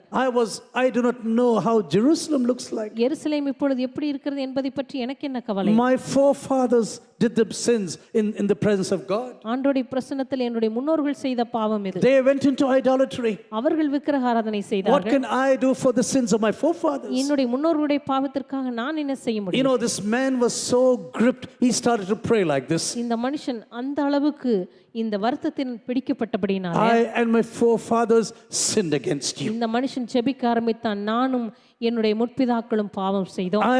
I and my forefathers sinned against you. நானும் என்னுடைய முற்பிதாக்களும் உமக்கு முன்பாக பாவம் You know, செய்தோம். sometimes when a church is doing bad, சில நேரங்களில் சில சபை மோசமாக இருக்கும்போது oh, we make a lot of fun about them. நம்ம அந்த சபையை பற்றி ரொம்ப பரியாசம் செய்வோம். எனக்கு அப்பவே தெரியும் இது நடக்கும். You know, mostly people say such prophecies when everything is over. எல்லாம் மோசமா நடந்த பின்னாடி தான் நிறைய பேர் வந்து இதை சொல்லுவாங்க. You know, two churches began to pray for revival once. ரெண்டு சபைகள் சேர்ந்து எழுப்புதலுக்காக ஜெபிக்க ஆரம்பித்தாங்க. This really happened. இது உண்மையாகவே நடந்தது. One was a Pentecostal church and one was a Baptist church. ஒரு சபை பெந்தெகோஸ்தே சபை, இன்னொரு சபை பேப்டிஸ்ட் சபை. Just opposite to one another. அப்படியே எதிரெதிர் சபையா இருந்தது. 40 days of fasting. 40 நாட்கள் உபவாசம் பண்ணி ஜெபம் Oh, பண்ணாங்க. the fire of God is going to come down. தேவனுடைய அக்கினி வரப்போகிறது. But after 40 days, nothing happened. 40 நாள் ஆச்சு, ஒண்ணும் நடக்கல. They finished the fasting. உபவாச ஜெபத்தை முடிச்சிட்டாங்க. The Pentecostal pastor came to the pulpit. Pentecost pastor வந்தார், புல்பிட்டுக்கு வந்தார். Dear congregation, அருமையான சபையாரே, we did our best, but God did not send the fire. நம்ம எவ்வளவோ ஜெபம் பண்ணோம், ஆனா ஆண்டவர் அவருடைய அக்கினியை அனுப்பவில்லை. But I want to tell you a good news. ஆனா உங்களுக்கு ஒரு நல்ல செய்தியை சொல்றேன். The Baptists also prayed for 40 days. அந்த பேப்டிஸ்ட்காரங்க கூட 40 நாள் ஜெபம் பண்ணாங்க. But no fire came. ஆனா அங்கேயும் அக்கினி வரல. Praise the Lord. கர்த்தருக்கு ஸ்தோத்திரம் அப்படின்னு சொன்னாரு. என்ன ஜெபம் இது? You know, sometimes we think God must send fire only to you. நம்ம சில நேரங்கள் நினைக்கிறோம் ஆண்டவர் அக்கினி அனுப்புனா நம்ம சபைக்கு மட்டும்தான் அனுப்பணும். Are you really praying for your neighbors, your family members, your relatives? உண்மையாகவே உங்களுடைய உறவினர்களுக்காக, உங்களுடைய அண்டை வீட்டாருக்காக, உங்களுடைய நண்பர்களுக்காக நீங்கள் செபிக்கிறீர்களா? You know, when we stand before Jesus one day, ஒரு நாள் இயேசுவுக்கு முன்பாக நாம் நிற்கும்போது just imagine God is separating everyone. யோசித்து பாருங்க, ஆண்டவர் எல்லாரையும் பிரித்து கொண்டிருக்கிறார். You go into eternal hell and you to eternal life. நீ நித்திய நரகத்துக்கு போகணும், நீ நித்திய ஜீவனுக்குள்ளாக போகணும். And just imagine your own son or daughter or your parents are going into eternal destruction. யோசித்து பாருங்க, உங்களுடைய சொந்த மகனோ மகளோ நித்திய நரகத்துக்கு நேராக போறாங்கன்னு வைத்துக்கொள்வோம். Will you shrug your shoulders and say, பாவம் போயிட்டு வாங்க? Will you say this? நீங்க அப்படியே சாதாரணமா எடுத்துக்கிட்டு அப்படி நீங்க சொல்லுவீங்களா? Oh yeah, it's very sad. ஆமா, பார்க்கறதுக்கு ரொம்ப கவலையா தான் இருக்கு. But please, goodbye. சரி பரவாயில்ல, போயிட்டு வாங்க அப்படின்னு சொல்லுவீங்களா? Will you tell like this? அப்படி நீங்க சொல்ல முடியுமா? You know, if you are going to do nothing in the face of such problems, அப்படிப்பட்ட சூழ்நிலைகள் மத்தியில் உங்களால் ஒன்றும் செய்ய முடியாமல் இருந்தால் you have not understood about salvation. ரட்சிப்பை பற்றி உங்களுக்கு ஒன்றுமே புரியவில்லை என்றுதான் அர்த்தம். A person who has come out of darkness into the glorious light of Jesus. ஒரு மனிதன் இந்த உலகத்தினுடைய அந்தகார இருளில் நின்று தேவனுடைய ஆச்சரியமான வெளிச்சத்துக்குள் Do you வந்திருந்தார். know why God has called him out? தேவன் எதற்காக அந்த நபரை To அழைத்திருக்கிறார்? sing the praises of whom who called him out of darkness into this glorious light. இந்த அந்தகார இருளில் நின்ற ஆச்சரியமான வெளிச்சத்திற்கு வரவழைத்தவருடைய புண்ணியங்களை பாடும்படிக்கு தான் கர்த்தர் This is அழைத்திருக்கிறார். what Apostle Peter is writing. இதைத்தான் அப்போஸ்தலனாகிய பேதுரு எழுதி வைத்திருக்கிறார். He is the one who brought you from the claws of Satan out into liberty. அவர்தான் உங்களை இந்த பிசாசனுடைய பிடியிலிருந்து ரட்சிப்பினுடைய வெளிச்சத்திற்குள் அழைத்து கொண்டு Gave வந்திருக்கிறார். you a glimpse of the glory of God. தேவனுடைய அந்த வெளிச்சத்தினுடைய ஒரு கீற்றை நீங்கள் பார்க்கும்படிக்கு உங்களுக்கு உதவி செய்திருக்கிறார். And how can you ever be quiet about a God who did so many things for you? உங்களுடைய வாழ்க்கையில் எத்தனையோ காரியங்களை செய்த அந்த தேவனை பற்றி நீங்கள் எப்படி அமைதியாக இருக்க முடியும்? Dear brothers and sisters, I personally believe nowadays church is becoming a club. இந்த கருமையான சகோதர சகோதரி, இன்றைக்கு சபை ஒரு சங்கத்தை போல மாறிவிட்டது என்று சொல்லுகிறேன். Extremely sorry to speak very openly to you. இதை பற்றி நான் மிகவும் வெளிப்படையாக உங்களுக்கு சொல்லுகிறதை பற்றி நான் மிகவும் கவலைப்படுகிறேன். You know, I grew up in a fiery church in Viluppuram and in Changlandapuram. நான் விழுப்புரத்திலே சங்கலாண்டபுரத்திலும் மிகவும் அக்கினி நிறைந்த ஒரு சபையிலே வளர்ந்தவன். You know, I did not understand much in those days. அந்த நாட்களில் எனக்கு அதிகமான காரியங்கள் புரியவில்லை. When my grandmother or my grandfather, I didn't see my grandfather, but this is what they told me. என்னுடைய தாத்தாவையோ என்னுடைய பாட்டியோ நான் அதிகமாக நான் பார்த்ததில்லை. My grandfather was a carpenter. என்னுடைய தாத்தா ஒரு கார்பெண்டராக He தச்சனாக used வேலை to bring செய்தவர். people, every person to his house. அவர் தெருவில் பார்க்குற எல்லா மனிதர்களையும் வீட்டுக்கு கொண்டு வருவார். He will feed them, அவர்களுக்கு சாப்பாடு போடுவார். speak about Jesus, இயேசுவை பற்றி அவர்களுக்கு சொல்லுவார். and they can remain there until they are baptized. அவர்கள் ஞானஸ்நானம் எடுக்கும் வரைக்கும் அங்கேயே இருக்கலாம். Where is the Spirit today? அப்படிப்பட்ட அந்த ஆவியெல்லாம் இன்றைக்கு எங்கே? Where is the Spirit today? இப்படிப்பட்ட ஆவியெல்லாம் இன்றைக்கு எங்கே? You know, we are wonderful on the stage. இன்றைக்கு நம்ம மேடையில மிக அருமையாக பேசுகிறோம். Oh, wonderful music, wonderful worship. அருமையான இசை, அருமையான பாடல்கள், ஆராதனை. Oh, whether it's rock or jazz, we are wonderful. நம்ம அது ராக்கோ ஜாஸோ எந்த மியூசிக்கா இருந்தாலும் ரொம்ப விரும்புறோம். Preaching can be wonderful. பிரசங்கம் ரொம்ப அற்புதமாகத்தான் இருக்கிறது. Testimony can be so wonderful. சாட்சிகளெல்லாம் கேட்பதற்கு ரொம்ப அருமையா இருக்கிறது. Are we really living up to this right now? ஆனா உண்மையாகவே அப்படிப்பட்ட காரியங்களுக்குள்ளாக நாம் வாழ்ந்து கொண்டிருக்கிறோமா? Last week, for example, கடந்த வாரத்துல சொல்லுகிறேன். with how many people did you speak about Jesus? உங்களில் எத்தனை பேர் இயேசுவை பற்றி மற்றவரிடத்தில் பேசி இருக்கிறீர்கள்? Last week. கடந்த வாரத்துல. Okay, leave last week. சரி, The கடந்த month of வாரத்துல. June. சரி, ஜூன் மாசம் முழுவதும். Pastor, someone has to do something. Pastor பாருங்க, யாரோ ஒருத்தர் போய் ஏதோ ஒரு ஊழியத்தை செய்யட்டும். But I don't have any calling. ஆனா எனக்கு அதுக்கெல்லாம் அழைப்பு இல்லை pastor. This is the greatest lie of Satan. இது பிசாசனுடைய மிகப்பெரிய பொய். Do you know, you and I have been set apart for the work of God. நீங்களும் நானும் தேவனுடைய வேலைக்காக பிரித்தெடுக்கப்பட்டிருக்கிறோம். You have been sanctified. You are a holy nation. நீங்கள் பிரித்தெடுக்கப்பட்ட ஜனம், நீங்கள் ஒரு பரிசுத்த ஜனமாய் இருக்கிறீர்கள். Do you know, sanctified holiness means separated unto God? பரிசுத்தமாக்கப்பட்ட அல்லது சுத்திகரிக்கப்பட்ட என்று சொல்லும் பொழுது தேவனுக்காக பிரித்தெடுக்கப்பட்டவர்கள் என்ற அர்த்தம். And everywhere in the letters in the New Testament it says you have been called, to the people who are called, to the people who are called. புதிய ஏற்பாட்டில் எல்லா இடங்களிலும் பார்க்கும் பொழுது நீங்கள் அழைக்கப்பட்டவர்கள் பிரித்தெடுக்கப்பட்டவர்கள் என்று எல்லா இடங்களிலும் You சொல்லப்பட்டிருக்கிறது. know, some people think they are very spiritual. ஒரு சிலர் நினைக்கிறார்கள் தாங்கள் ரொம்ப ஆவிக்குரியவர்கள் Oh, என்று. I'm waiting for the call of God. நான் தேவனுடைய அழைப்புக்காக காத்திருக்கிறேன் என்று சொல்லுவார்கள். God has called you 2000 years ago. தேவன் 2000 வருடங்களுக்கு முன்பதாகவே உங்களை அழைத்து விட்டார். You have been called and separated by God. நீங்கள் தேவனாலே அழைக்கப்பட்டு விட்டீர்கள், பிரித்தெடுக்கப்பட்டு விட்டீர்கள். But you know, we are very good in giving excuses. ஆனா நம்முடைய வாழ்க்கையில சாக்கு போக்கு சொல்லுகிறதுல நம்ம ரொம்ப திறமையானவர்கள். We have time for everything. நம்ம வாழ்க்கையில எல்லாவற்றுக்கும் நமக்கு நேரம் இருக்கும். When you look into the list of priority, நம்முடைய வாழ்க்கையினுடைய முன்னுரிமை பட்டியலை நம்ம பார்க்கும்போது who is there in the first place? அந்த முன்னுரிமை பட்டியலில் முதலில் யார் இருக்கிறார்கள்? My Royal Enfield. என்னுடைய ராயல் என்ஃபீல்டு வண்டியா? Pastor, 4 lakhs, Pastor. பாஸ்டர் 4 லட்சம் போட்டு வாங்கி வச்சிருக்கேன் பாஸ்டர். Not so cheap. அது ஒன்றும் விலை கம்மி கிடையாது. I like motorcycles. That's why I know the price. எனக்கு மோட்டார் சைக்கிள்ஸ் ரொம்ப பிடிக்கும், அதனால அதனுடைய விலையும் நான் தெரிஞ்சு வச்சிருப்பேன். Or maybe you have a new Audi or Porsche or something else. அல்லது அவுடி அல்லது பூஷே ஏதோ ஒரு கார் வாங்கி வச்சிருப்பீங்க. Oh, this is my first priority, Pastor. Pastor, இதுதான் என் வாழ்க்கையிலே முதல் முன்னுரிமைன்னா என்னுடைய வண்டி தான். No time for anything else. மற்ற எதுக்குமே எனக்கு நேரம் இல்லை.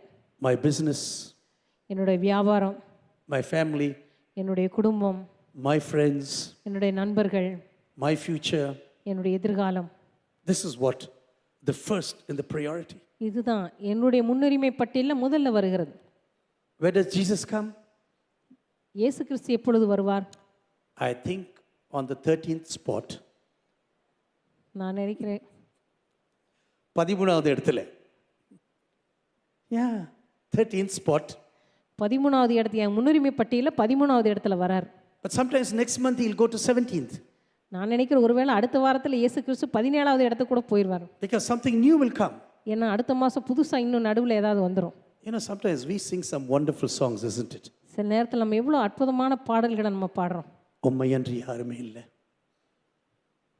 அடடா, கண்ணீரே வருது. Sometimes we really say so many things which is utter rubbish in the presence of God. சில நேரத்தில் ஆண்டுடைய பிரசன்னத்தில் நம்ம பாடுகிறது பேசுகிறது எல்லாமே முற்றிலும் குப்பை தான். உம்மை அல்லாமல் வேறு யார் உண்டு? ஒருவேளை ஹஸ்பண்டை பற்றி பாடுறாங்களோ நம்ம தெரியல. அந்த நேரத்தில் அவங்க ஆக்சுவலாக எப்படி பாடணும்? உம்மை அல்லாமல் அப்படின்னு பாடணும். ஆனால் இப்படி பாடுறாங்க. Someone said the worst lies are normally said during praise and worship. யாரோ ஒருவர் சொன்னாங்க, இந்த உலகத்திலேயே நம்ம ரொம்ப மோசமான பொய்கள் பேசப்படுகிற இடமே ஆராதனை நேரம்தான். என்னென்னமோ தலையில் தான் சொல்லுவோம். Nothing has relevance. அதுக்கும் நம்ம வாழ்க்கைக்கும் எந்த சம்பந்தமும் கிடையாது. I am not accusing you. நான் உங்களை குற்றப்படுத்தும்படியாக இதை சொல்லவில்லை. But it's time to think. ஆனால் இது யோசிக்க வேண்டிய நேரம்.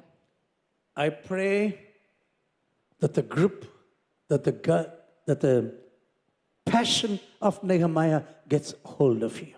இந்த நெகேமியானுடைய அந்த தேவ வைராக்கியம் உங்களை பிடித்துக் கொள்ளும்படியாக நான் செபிக்கிறேன். I pray that this passion and this vision of this man grips you. இந்த மனுஷனுடைய வைராக்கியம் தரிசனமும் உங்களை பிடித்துக் கொள்ளும்படியாக நான் செபிக்கிறேன். He had a wonderful job. இந்த மனுஷனுக்கு அற்புதமான ஒரு வேலை இருந்தது. But you know, he went to Jerusalem for 12 years. ஆனால் இந்த மனுஷன் 12 வருஷங்கள் எருசலேமுக்கு போனார். Taking all the risk along with him. அவர் போகும் பொழுது அவர் எடுத்துக்கொண்ட அந்த அபாயமான முடிவுகள் எல்லாம் 12 years. 12 வருஷங்கள். I am concerned about the city of God. நான் தேவனுடைய பட்டணத்தை குறித்து அக்கறை உள்ளவனாய் இருக்கிறேன். This story was the story that ignited me to leave my job completely. இந்த கதை தான் ஒரு நாள் என்னுடைய வேலையை விட்டுவிட்டு நான் ஊழியத்துக்கு வரும்படியாக என்னை ஏவின ஒரு கதை. Everyone thought I am foolish. எல்லாரும் நினைத்தார்கள் நான் ஒரு முட்டாள். He is no fool who holds on to something that he cannot lose. Do you know that? ஒரு மனுஷன் தன்னிடத்தில் வைத்துக்கொள்ள முடியாததை இழந்து விடுகிறவன் அவன் முட்டாள் அல்ல. This is what Jim Elliot said as a missionary. இதை தான் மிஷனரியாக இருந்த ஜிம் எலியட் சொன்னார். He is no fool who holds on to something that he cannot lose. தன்னுடைய வாழ்க்கையில வைத்துக்கொள்ள முடியாததை ஒன்றை இழப்பவன் முட்டாள் அல்ல என்று சொன்னார். But we keep on holding to something we are going to lose. ஆனால் நம்முடைய வாழ்க்கையில எப்பொழுதுமே நம்ம நிச்சயமா இழக்க போற காரியங்களை தான் வைத்துக் கொண்டிருக்கிறோம். Do you know some of these greatest men and women of God? இந்த உலகத்தில் இருக்கிற மிகப்பெரிய தேவ மனிதர்கள் தேவ மனுஷிகள் எல்லாம் Do you know why they created such huge ministries for Jesus? அவர்கள் எல்லாம் ஏன் தேவனுக்காக பெரிய பெரிய ஊழியங்களை கட்டி எழுப்பினார்கள் தெரியுமா? Not because they were clever. அவங்க புத்திசாலிகளாய் இருந்தபடியினால் அல்ல. Not because they had money. அவர்களுக்கு பணம் இருந்தபடியினாலும் அல்ல. Not because they were prominent. அவர்கள் முக்கியமானவர்களாய் இருந்தபடியினால் அல்ல. But the passion and this revelation and this vision. அவர்களுக்குள்ளாய் இருந்ததான தரிசனமும் வைராக்கியமும் அவர்களுக்குள்ளாய் இருந்த தேவ பயம் மட்டும்தான். They said, Lord, we will lay down everything for your kingdom's sake. ஆண்டவரே உம்முடைய ராஜ்யத்திற்காக எல்லாவற்றையும் நான் வைத்து விடுவேன். I want every eyes to be closed. எல்லாரும் உடைய கண்களை மூடும்படியாக கேட்டுக்கொள்கிறேன். This message is not to hurt you. இந்த செய்தியானது உங்களை காயப்படுத்தும்படியாக அல்ல. This message is to make you think. இந்த செய்தியானது உங்களை சிந்திக்க வைக்கும்படியாக. The word of God is a double-edged sword. கர்த்தருடைய வார்த்தையானது இரண்டு பக்கமும் கருக்கான ஒரு பட்டயமாய் இருக்கிறது. Yes, sometimes it will cut. சில நேரங்களில் அது நம்மை வெட்டும். It will be painful. அது நமக்கு வலி ஏற்படுத்தும். But this reality. ஆனால் அது உண்மையாக இருக்கிறது. We can be concerned about everything in this world. இந்த உலகத்தில் இருக்கிற எல்லாவற்றை பற்றியும் நாம் அக்கறை கொண்டிருக்க முடியும். But there are so broken lives around us. நான் நம்மை சுற்றிலும் எத்தனையோ உடைக்கப்பட்ட வாழ்க்கைகள் காணப்படுகின்றன. Thousands of broken lives. ஆயிரக்கணக்கான உடைக்கப்பட்ட வாழ்க்கைகள் காணப்படுகின்றன. Can we ever be quiet about the situation? இப்படிப்பட்ட சூழ்நிலை பற்றி நாம் அமைதியாக இருக்க முடியுமா? I want you to think about this for a few minutes. இதை பற்றி சில வினாடிகள் நீங்கள் சிந்திக்கும்படியாக நான் கேட்டுக்கொள்கிறேன். That you say to the Lord, I want to lay down everything for you. ஆண்டவரை பார்த்து சொல்லுவோம், ஆண்டவரே உமக்காக எல்லாவற்றையும் நான் பலிபீடத்தின் மீது வைக்க விரும்புகிறேன். I cannot bear the pain of anything what has been said this evening. ஆண்டவரே, இந்த மாலை வேளையில் சொல்லப்பட்டிருக்கிற காரியங்களுடைய வேதனையை என்னால் ஏற்றுக்கொள்ள முடியவில்லை. The dire state of the churches. ஆண்டவரே, இன்றைக்கு இயேசுவின் சபை காணப்படுகிற மோசமான சூழ்நிலை. Your church must be a place of splendor and glory. உம்முடைய சபையானது மகிமையும் மாட்சியும் நிறைந்த ஒரு இடமாக இருக்க வேண்டும். But at times it is never like this. ஆனால் அநேக நேரங்களில் அப்படி இருக்கிறதே இல்லை. I want you to think for a few seconds. சில வினாடிகள் அதை பற்றி நீங்கள் சிந்திக்கும்படியாய் நான் கேட்கிறேன். Can you ever be quiet about this? இதை பற்றி உங்களால் அமைதியாக இருக்க முடியுமா? That is, Lord, I will do something. ஆண்டவரை பார்த்து சொல்லுவோம், ஆண்டவரே நான் ஏதாவது ஒன்றை செய்வேன். This is too much of pain for me.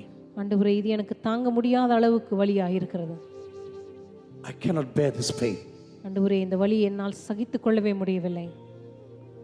I cannot see my family and relatives and friends go into eternal death. ஆண்டவரே, என்னுடைய நண்பர்களும் ஆண்டவரே என்னுடைய அயலகத்தாரும் என்னுடைய உறவினர்களும் நித்திய நரகத்துக்கு நேராக போவதை என்னால் பார்த்து கொண்டிருக்க முடியாது. I will do something. நான் ஏதாவது ஒன்றை செய்வேன். Lord, here am I, send me. ஆண்டவரே, இதோ அடியேன், என்னை அனுப்பும். I need your help and I want to go along with you. ஆண்டவரே, உம்முடைய உதவி எனக்கு தேவை, நான் உம்மோடு கூட வர விரும்புகிறேன். I can tell you this from my own experience. இது என்னுடைய சொந்த அனுபவத்திலிருந்து நான் உங்களுக்கு சொல்ல முடியும். At such decisions, no one came along with me. அப்படிப்பட்ட முடிவுகளை நான் எடுக்கும் பொழுது எந்த நபரும் என்னோடு கூட வரவில்லை. But God was there. ஆனால் தேவன் மாத்திரம் என்னோடு கூட இருந்தார். God who watches your heart. உங்கள் இருதயங்களை பார்க்கிற தேவன். God who knows every thought of your heart. உங்களுடைய இருதயங்களின் எல்லா எண்ணங்களை பார்க்கிற தேவன். He will say, I will be with you. அவர் சொல்லுவார், நான் உன்னோடு கூட இருப்பேன். Fear not, I am with you. பயப்படாதே, நான் உன்னோடு கூட இருக்கிறேன் என்று அவர் சொல்லுவார். I will hold you with my hands of righteousness. என்னுடைய நீதியின் வலது கரத்தினாலே நான் உன்னை தாங்குவேன் என்று சொல்லுவார். And I will take care of you. நான் உன்னை பொறுப்பேற்றுக் கொள்வேன்.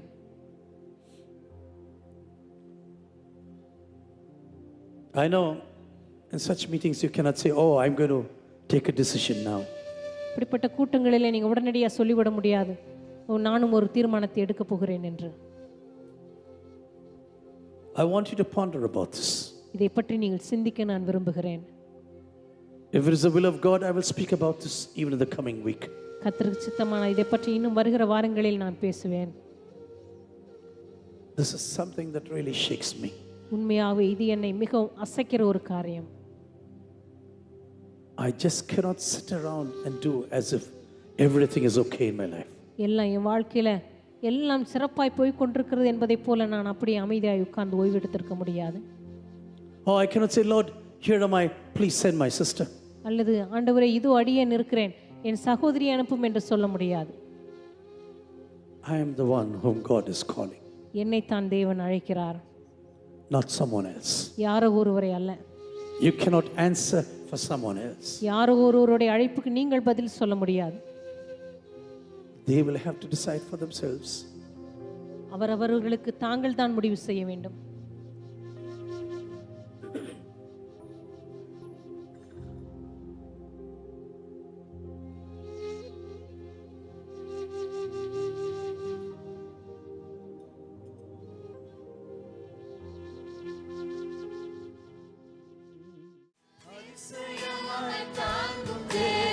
பிரசன்னம் என்ன நடந்தால் எதிர்கொள்வோம்.